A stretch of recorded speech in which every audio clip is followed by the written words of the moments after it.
Well, these are going to be, this is kind of a little extra part where we're going to tell some stories that most people probably don't know. Honestly, mostly including myself. And they should be kept that way. More than likely.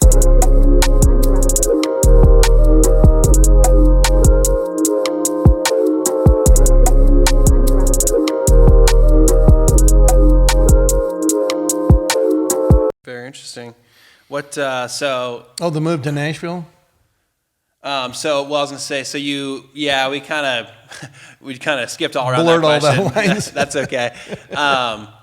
I was gonna say, so yeah, you had this success with Highway 101, and then, or you're starting to taste it and you're starting to experience it, and then you moved to Nashville. What are some differences that you can point out, especially how the music industry works, or just kind of like how your steps involved in, creative processes or whatever it is, accomplishing, things in the music industry is always kind of like it's not black and white, it's a very gray picture. Yes. It's how you maneuver through business deals and stuff like that.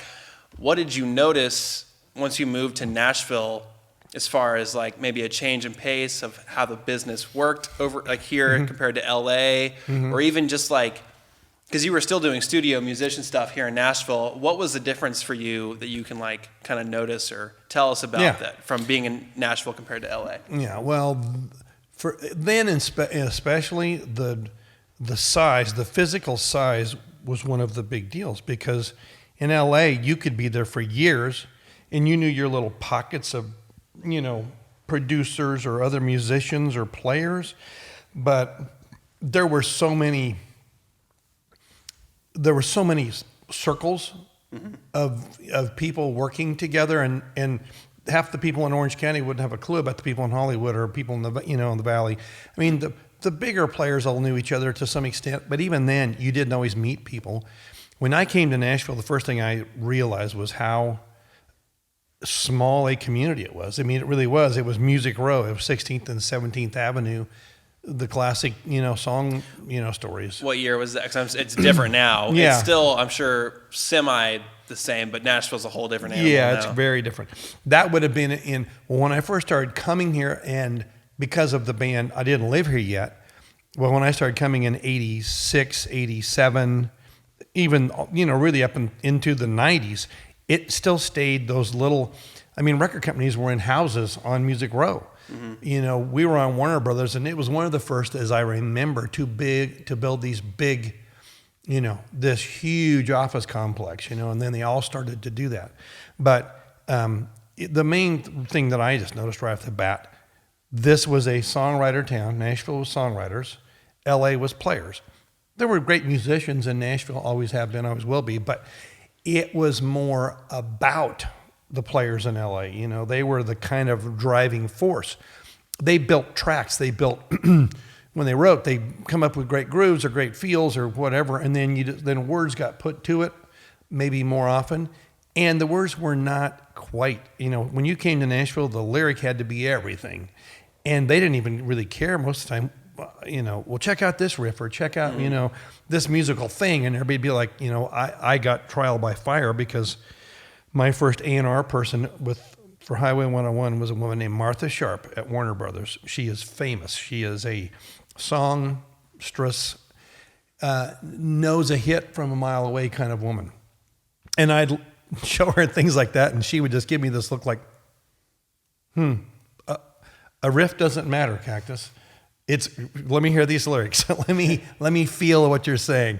And so many times I'd go in there, excited, leave with my tail between my legs. But it was definitely song-based and small. Everybody knew each other, for better or for worse, sometimes maybe. But the LA thing just felt like it had a whole different pace, because it was big and you had to get clear across town. Here, guys are walking next door, to sing on a demo and come back over to your studio, or vice versa. It just seemed kind of small town. Okay, so maybe even more so a community vibe because of that? Yes, it did.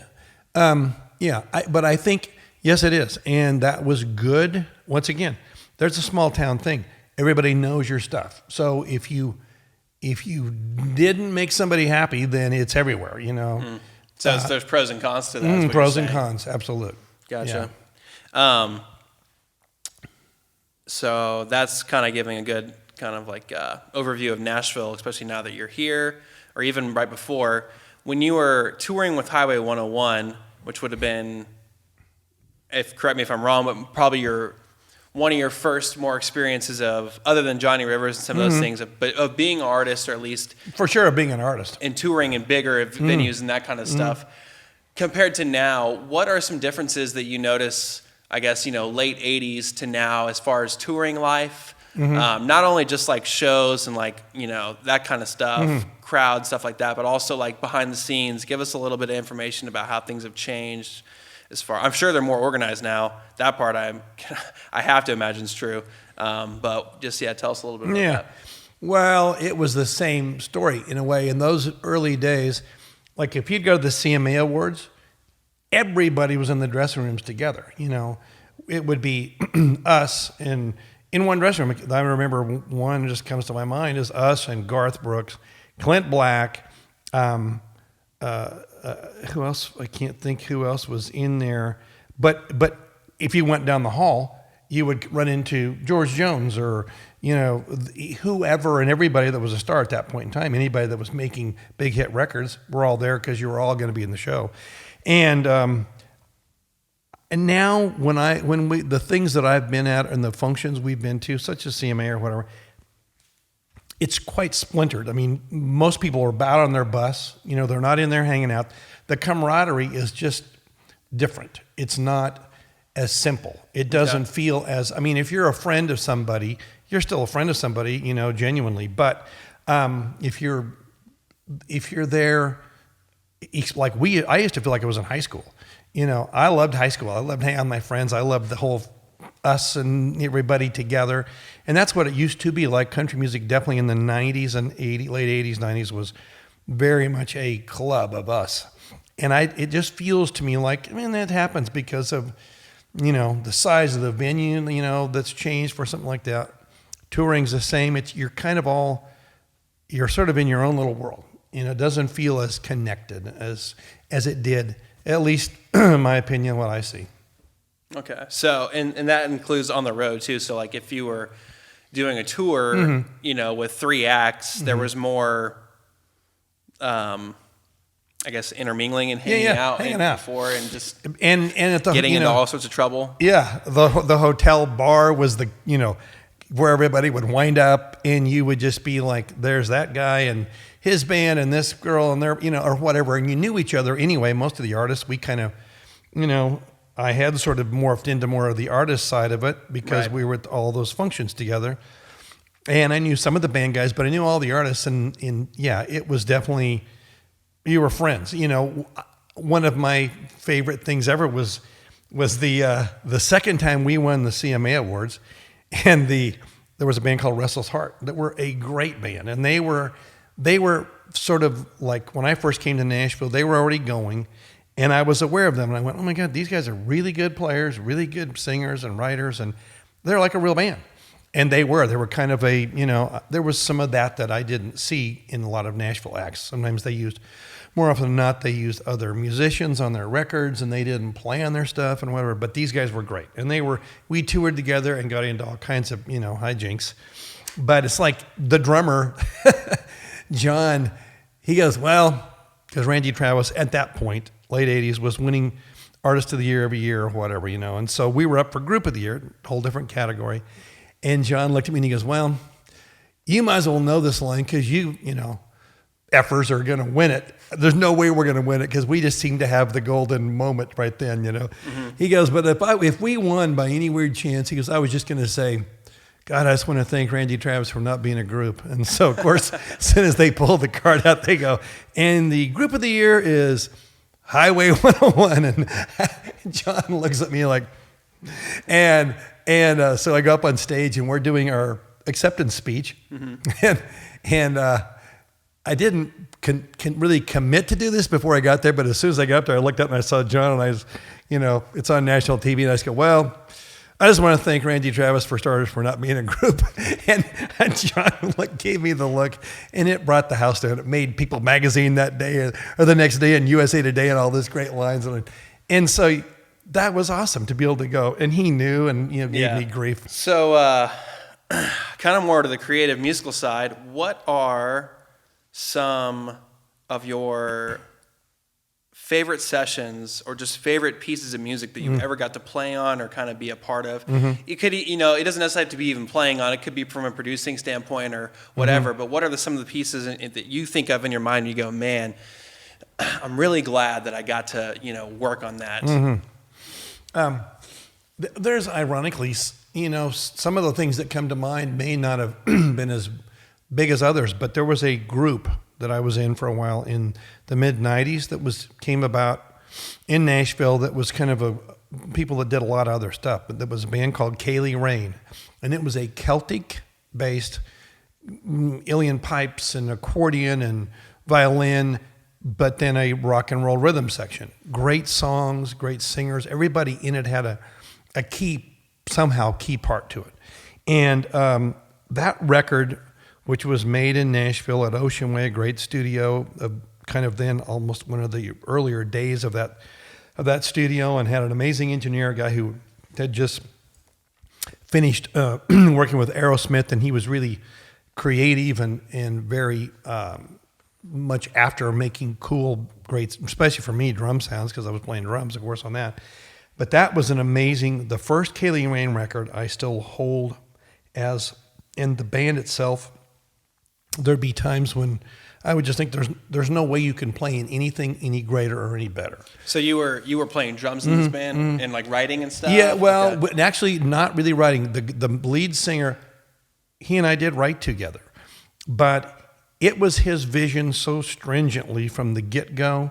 It just was a magical kind of musical thing. In terms of really writing, and it's an odd thing, but of course, with Highway 101, the first record, second, third, it just all seemed to be clicking. And writing songs, and when you recorded one of your own songs, that you knew this has a chance of really making a noise, was also when you knew you captured the feeling of the song. You just was like, oh my God, that is the greatest. That was probably the best feeling to know you created it and were playing on it. And if you felt good about how it really felt as a player and as the way the song was being best, Which are certainly two different things. Yeah, completely. You often can go, well, that's a great drum part, but the song doesn't feel good. Everything else is not working. You could lose the song on the record and not even get it there. So yeah, and like another example of that is there's times when you're recording and it could be the exact same song, you're playing the exact same part, and it just isn't right. Yes. It could be like 2 hours later or earlier, but there might be that one spot in the middle where you hit magic and you're like, oh, everything was perfect there. Yeah, and that's the harsh part of, because I always would do demos of these songs to bring them to the band. Right. And it is one of the hardest things when you go, the demo is too good. It will be almost impossible with different players feeling differently on a different day, because you didn't cut the demos with the same band. Yeah. And oh my God, it would be. You could play the exact everything could be exactly the same, and it still not be the same. I can still think of demos that I recorded of my own songs years back then, and go, I would know we've made this far too good. We'll never cut it, because everybody will go, oh, we can't beat the demo. Right. So yeah. Okay. So kind of transitioning from that, what are some records, kind of the opposite of that, what are some records that you absolutely wish you could have played on or could have been a part of? Give me like 3, just like singles or whatever. Okay. Or it could be whole albums. Billie Jean, Michael Jackson. There's sometimes you go, I would pay to play on that song. Let's see. I'm trying to think of. There were. I would have gladly paid to play the on "Old Man" by Neil Young. Oh, okay, yep. Or and to be honest with you, I would have, as a songwriter, I would have gladly given a lot of money to have written those things, because it would still pay off, far greater. And I don't know, there's Bob Dylan had a weird record called Time Out of Mind that was made with one of my heroes as a drummer is Jim Keltner, and he played on it. There were 2 drummers, and it's just a bizarre. And one of my favorite producers that's definitely a huge influence on me as a producer, and he's an artist too, is a guy named Daniel Lanois, who worked with U2 and many people. But that record I would have adored to be a part of. Yeah. Those are some powerful names in there for sure. I do like the Michael Jackson immediately, no thought involved. That's pretty, it's pretty hard to not say that it'd be so nice to be a part of pretty much any Michael Jackson record, but Billie Jean's a good one. Yeah. I mean, that one kind of, it was such a pinnacle moment when we all first heard that and saw him dance and saw that happen. I know Beat It was a big, was huge, but Billie Jean, man, that kind of blew my mind. And to know that, essentially, who knows the exact number on this, but it's possible that, or it's not possible, it's 100% true that billions of people The earth listened to that song. have heard that song. Yeah. There's not many songs where you can say everyone that's pretty much been alive from that point until now has probably heard that somewhere, somehow, whether they even know it or not. Okay. Well, I guess now this is it's good that you mentioned all kind of older records, because the next question is, what are some of the modern artists that you like the most today that are, we'll say the last 10 years? Okay. Who really, any genre, who really kind of either, it may not even be that you listen to them, you just appreciate what they're doing. Or whatever. Yeah. One of the people that I think is amazingly talented, and I believe in wholeheartedly, and I would, would love to work when you ask what would I like to play on, but right. Kendrick Lamar is incredible, and I think that Unfinished Untitled record is brilliant because he used some of those textures, some of that, the jazz almost beat break stuff, right, and drum sounds, and I just think that's very, very cool. I do believe, and I believe he is a brilliant artist. There's the difference between singers and artists, and certainly, and there's a lot of singers and there's not a lot of artists, and I know there is a lot of singers, but there's only. I know this is how you mean it too. There's only so many singers where you can listen to their voice just based solely on their voice and hear as much out of a story without even there being a matter of the words. That is true. That is true. But there is a whole lot of singers that you don't get that with, that are great singers. It's not they're bad singers. It's just there's sometimes a voice can tell as much of a story as the words can. Well, you feel the pain if they are. And I should, I guess, sort of quantify that. There are great singers who are great artists. That is I was probably misspoke that, because in truth, there are singers who haven't written a word, and the song would not live if it wasn't for how they delivered it. And so that's very true. And that is, there's a lot to be said. I believe Billie Eilish hits me like that. I mean, she gives me something that is just, she's quite unique in what, she and her brother figured out and found in that bedroom, and the sound and the whole thing, that, her not needing to prove she was a singer, but yet does a thing that's so unique as a singer. I think that's pretty powerful. And I love, there are sort of now in the roots Americana world, there are people that really, Tyler Childers is a guy who just cries when he sings. And now he is a great writer, but he, truthfully, the way he says it is kind of, resounding. And, that's, I guess I would be amiss if I didn't mention the woman I'm married to. Winona is a singer, yet tears me apart when I hear, I still get, somebody sent me a YouTube this week that I hadn't seen. It's her with Burt Bacharach on some huge Burt Bacharach TV special, in 2000 and, I don't know, 6 or something. And and it just floored me what she did. And even though, we work together, I hear her sing a lot. Sometimes when I get these clips that are, she doesn't talk about them, and I go, oh my God, you and Burt Bacharach, and just, it's like, oh Lord. So I guess I better put her in that category. For sure. She's definitely in that category. With all you got going on this year, what projects that in your realm are you most excited about, as far as it could be musical or whatever it is that you're working on personally for this year, for 2021? Well, I'm always kind of looking and curious, and the producer in me is excited to do different things and find new things. This last year, I worked with a great girl artist named Christina Vane. The record is now she's preparing and working towards releasing that. And I think it's a very cool sort of blues meets, roots rock kind of record. But the Winona Big Noise brand, Winona and I have been writing, and you involved in that even with us, but and other writers too, that we're just trying to come up with a real honest record that tells what most people know about Winona, that has been in the press all of her life, and maybe speak to it from her, her heart, her reality. So I'm creatively excited about just the songs that we have been working on. There's a couple other people that I were in talks with, or just trying to figure out how to work with. So I don't know. There's as a producer, there's a couple of artists that I'm in talks with that I think could be very, very interesting to work on, and maybe varied. They're not the same thing.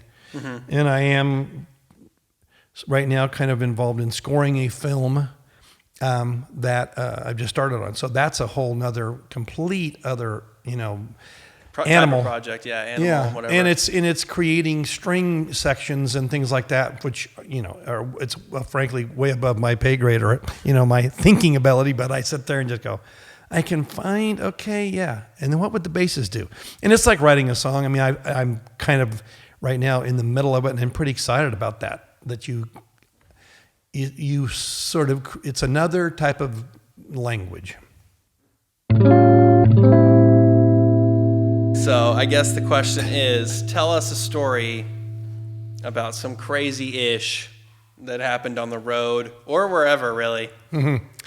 Well, there's a few of those that, like I said, I don't know if people really need to know things that happen on the tour bus or out on the road. You spend a lot of time traveling, sleepless, airplanes, bus, and so you get a little stressful. You want to, I don't know, sometimes you think you need to blow off a little steam. And there was a couple, I know you were going to ask me this. One of the ones that I think that's, kind of safe and tame, but there was a night, Highway 101, leaving some little town, and the guitar player was a guy named George Marinelli. He and I were very good friends. He has done a plethora of amazing things. He was in the band, and we were having some kind of a post-show party, and we're dancing, and we're kind of being, and there were 15 people in the front lounge of the bus. I mean, and when I say people, I mean like strangers. And we're kind of, we're dancing. It's like, man, this is great. We're having a party. Locals are cool. We're having fun with them. And then the bus just starts to leave because it was, I'm sure we had pushed the leave time deadline. And we just pull out, and these people are on the bus. And I'm assuming that there's some plan of action. I don't really care, going over to them, the cooler. Hey, George, you want another beer? And the rest of the band were somewhat intermingled, but a lot of strangers. And I get back over, and I'm like, so, George, now, he had been up with the driver or somebody. I'm going, so what's going on with these people? And he's like, yeah, I got no idea. We're just going to the next town. And I'm like, wait, you mean they're just, he goes, yeah, I don't know, but we're leaving, so I don't know where they're getting off, but they're with us.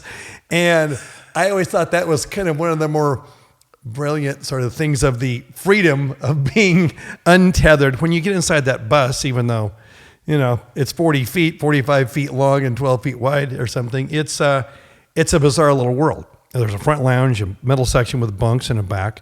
Sometimes in Highway 101 days, there'd be one kind of party in the front lounge, I can remember a road manager playing blues. The lights are all dark and blue, and he's playing harmonica, and there's a few guys sitting around jamming. Then in the middle, there was this really deep introspective talk with a few of the guys. And in the back, I think I had Guns N' Roses blaring at 115 dB. And but that one particular one, with leaving a town with a group of strangers, they don't seem to care. We don't seem to care. And it was just like, wow, this is it. This is rock and roll living. Everyone on the bus is probably like, you know what? I'll figure it out when I get there. Exactly. That was the beauty. That's exactly how it felt. Do you guys know we're leaving? Yeah. Can you grab me a,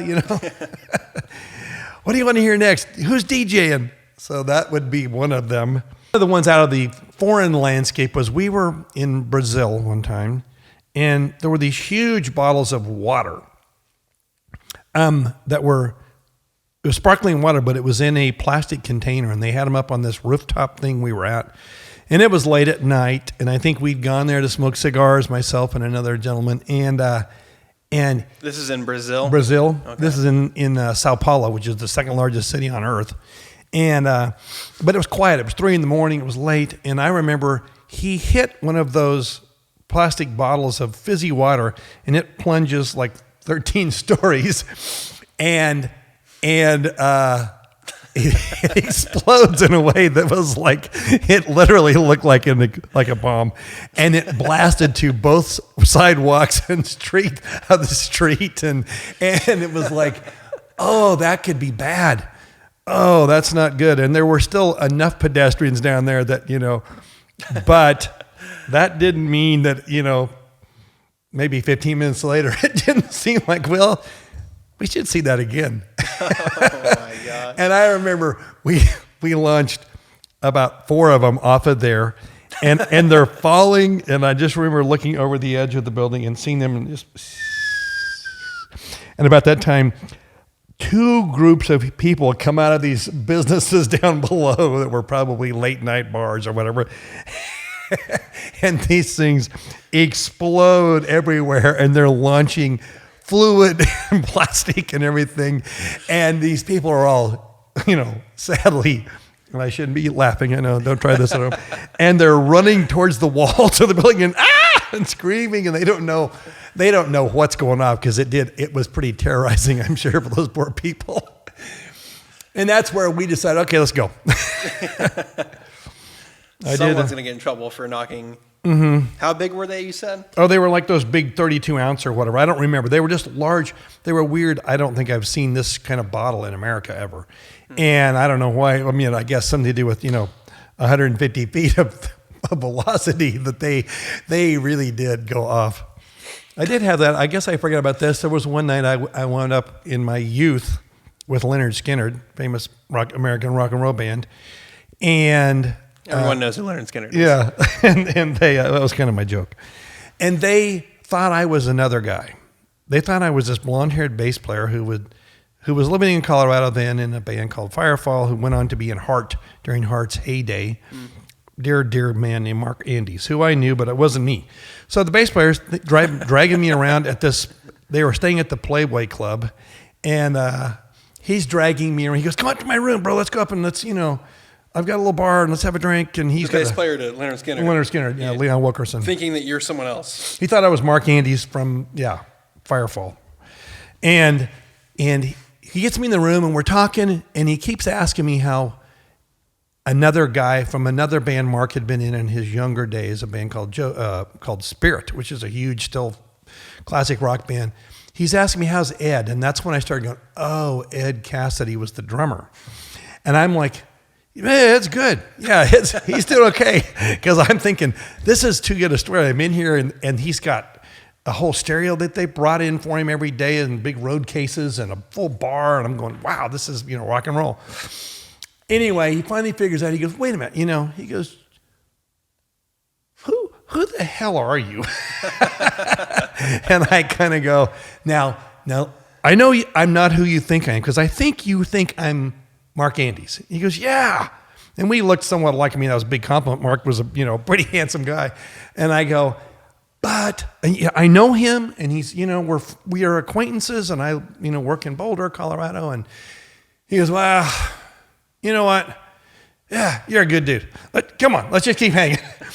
And so 5 minutes later, he gets the magic idea. There's a Playboy club on the roof of this hotel, which in those days was a kind of exclusive club, but there were bunnies that worked there. He goes, hey, let's go up there and see what's going on. Well, en route to there, we get near the kitchen, and he sees this whole tray of what looked like foot-long hot dogs. He goes, hang on. And I'm holding the elevator door, and somebody else had joined us from the band, one of the other crew guys or whatever, and he gets this tray of hot dogs and gets on the elevator and goes, okay, let's go up to the top. And so we push, P for Playboy, and as the doors open up, I mean, I'm like, this is like when I'm 20 or something. I'm not even legal to be in the bar. Maybe I was 21. Anyway, these girls all line up because they had this whole greeting thing that they did in those days. Mm-hmm. There was only a few. There was one in Chicago, one in Denver, New York, LA. There weren't many of these Playboy clubs. They were very exclusive, big deal. And those girls are like, yes, may we help you? And Leon was famous for wearing this top hat that he had on at that point in time that was very, Leonard Skinner-y. And they're like, oh, aren't you? Or whatever. And all of a sudden he goes, now. And he just starts grabbing hot dogs and throwing them at him. And I was like, oh, okay. And we're just throwing hot dogs into the Playboy Club. People are screaming and running. The girls are screaming. There's, the manager's coming towards us. All this. He's going, close the door, close the door. And so after emptying the tray, we run and we go down 2 floors. He goes, just go down, hit the bottom, but go to 11 or whatever. We get off at 11 and we just sprint and go every direction and wind up back at his room. I love how he says now, just assuming that you guys will know, oh, it's time to throw hot dogs at these people. Yeah. Well, I really didn't know. I don't know exactly what was going to happen, but that was, just another day at work in a musician's life. Those are good stories for sure. I'm glad that I had never heard, I don't think any of those stories. I've heard stories, but I haven't heard those. I'm sure if I sit on it, stew a little bit, they all start to come back and you go, oh, I forgot about that. Yeah. Well, maybe in episode 2, we'll hear a couple more. I think people are definitely going to enjoy those. We can call this the dessert segment. Yeah, this is definitely, just kind of a little extra piece. Okay, cool. Alrighty. Well, once again, thank you for accepting an interview and telling us a little about yourself and things that people definitely don't know. That'll be good. Okay, excellent. Alrighty.